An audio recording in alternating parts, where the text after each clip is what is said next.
Panda! Hello, I'm Alex, also known as Mr. Panda, and this is my review of God Wars, The Complete Legend for the Nintendo Switch.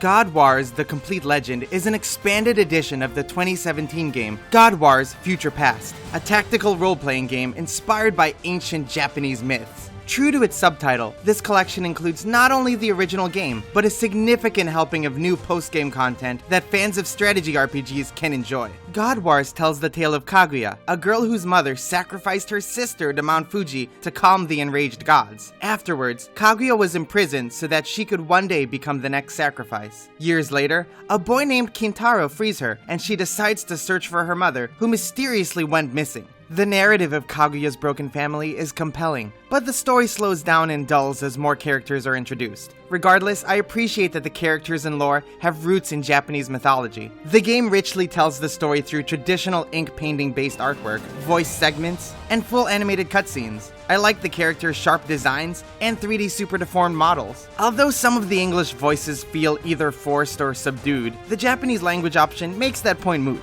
The music, a pleasant mix of traditional Japanese instruments and rallying drum-heavy battle themes, is composed well. However, it's a somewhat limited soundtrack, so be prepared to hear some tunes repeatedly. I never experienced slowdown whether playing on the TV or the Nintendo Switch tablet, but it's worth noting there's no touchscreen support.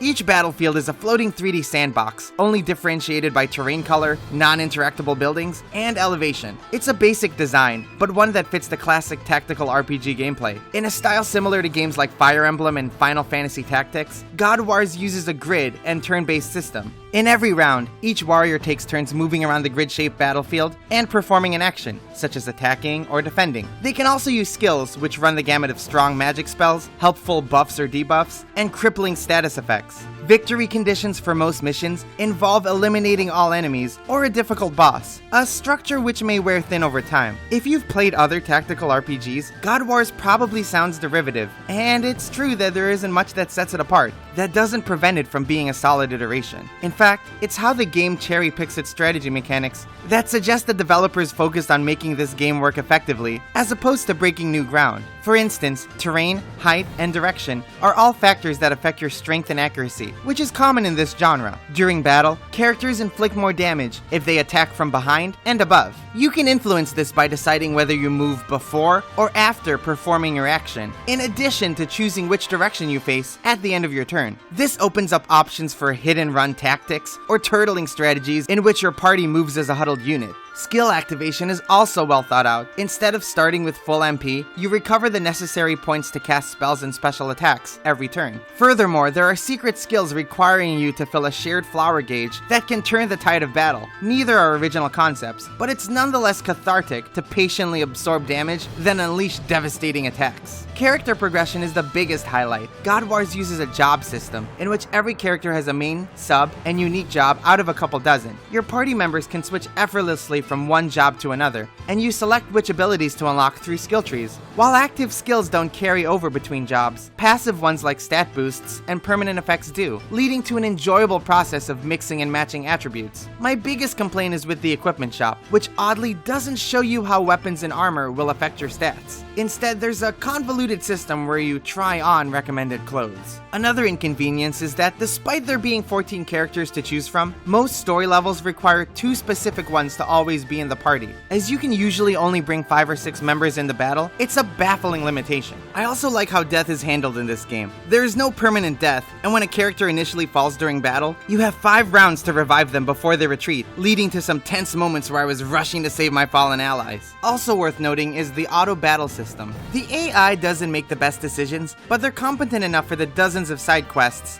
which you'll probably have to do to keep your party levels high. To be fair, leveling is efficient, but you'll still likely need to endure a repetitive grind, if not during the main story, then for the ridiculous difficulty spike at the final boss. The Complete Legend Edition is worth finishing as the new content is exclusively post-game. This includes all the previous DLC, which consists of episodes using characters whom you likely never used. By far, the main attraction is the brand new Labyrinth of Yomi, a dungeon consisting of many floors, each hosting a battle. The marathon of fights sounds daunting, but players who enjoy the main campaign will get a kick out of the increased difficulty, higher level enemies, and performance rankings. Thankfully, you can take breaks between each floor. In addition, the expanded content features a handful of new playable characters, all of whom sport new unique skills, and come with a healthy reserve of job points that you can freely allot to any desired skills. The new party members are refreshing, and their backstories wonderfully expand upon the base tale. Even if you don't want to use them, the level cap and some skill caps are increased, so you can beef up your older characters. Finally, a new Game Plus mode and a bonus super hard difficulty further increase replay value, resulting in a complete package that adds many potential hours to the already 35 to 40 hour campaign.